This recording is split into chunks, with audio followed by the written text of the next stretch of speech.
प्रणाम दोस्तों, मैं शक्ति यादव। पिछली वीडियो में बताया कि कामदेव जो है वो बहुत बड़ा लुटेरा है। ये तो जान लिया कि बहुत बड़ा लुटेरा कैसे है।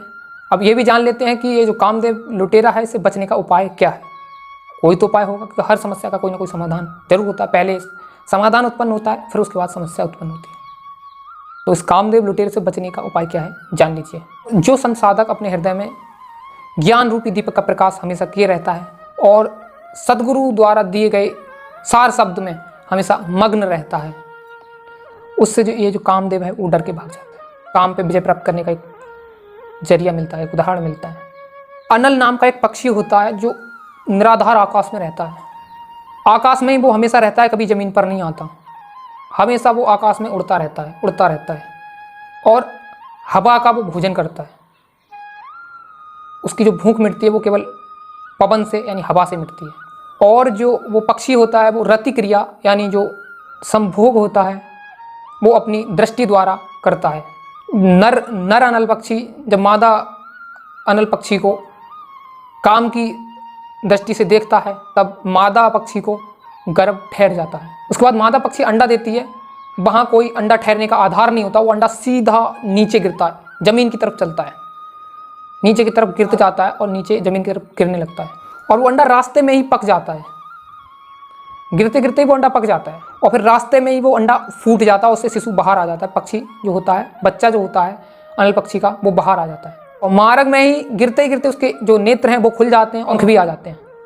और फिर उसे नीचे गिरते गिरते ये सुध आती है कि ये जो पृथ्वी की तरफ मैं गिर रहा हूँ ये मेरे रहने का स्थान नहीं है, मेरे रहने का स्थान कहीं और है, मैं यहाँ नहीं ठहर सकता। और फिर वो अपने ध्यान को अपने माता पिता के प्रति लगाता और सीधा ऊपर अपने माता पिता की तरफ चल देता है, जहाँ उसके माता पिता का रहने का स्थान है।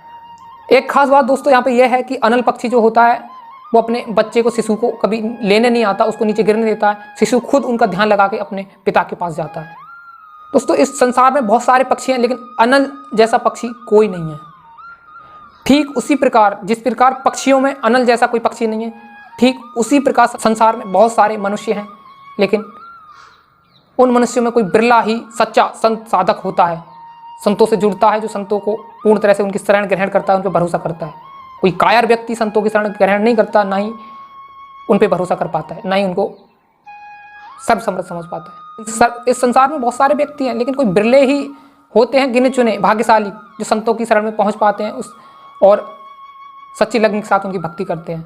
और बाकी तो इस संसार में सभी लोग भोग विलास में ही अपने जीवन को व्यतीत कर देते हैं। और अगर कोई व्यक्ति उनके सामने अगर संतों के पास जाने लगता है तो उसका हास्य या मजाक उड़ाने लगते हैं और उल्टी संतों की निंदा करने लगते हैं। तो दोस्तों ठीक इसी प्रकार अनल पक्षी की भांति जो जीव काम से विरक्त रहता, काम से दूरियां बना के रखता है और अपने धन धाम पुत्र के प्रति मोह जागृत नहीं होने देता है, जिस प्रकार अनल पक्षी अपने पुत्र के मोह में नहीं पड़ता है, काम वासना में नहीं पड़ता है, खाने पीने पे भी ज़्यादा ध्यान नहीं देता है, एक पवन की आस रख के ही जीवित रह लेता है, वैसे एक साधक को चाहिए कि वो इन सब नियमों का पालन, वो भी एक सच्चे सदगुरु की भक्ति करे और काम क्रोध लोभ मोह आदि से परहेज करे। और खासकर मोह जो है वो व्यक्ति के मन से नहीं निकलता, काम वासना को भी शांत किया जाता है। पहले मोह जो होता है वो जड़ से मिटा देता है, वो नहीं छूटता परिवार का मोह, उसे छोड़ना भी बहुत ज़्यादा जरूरी है।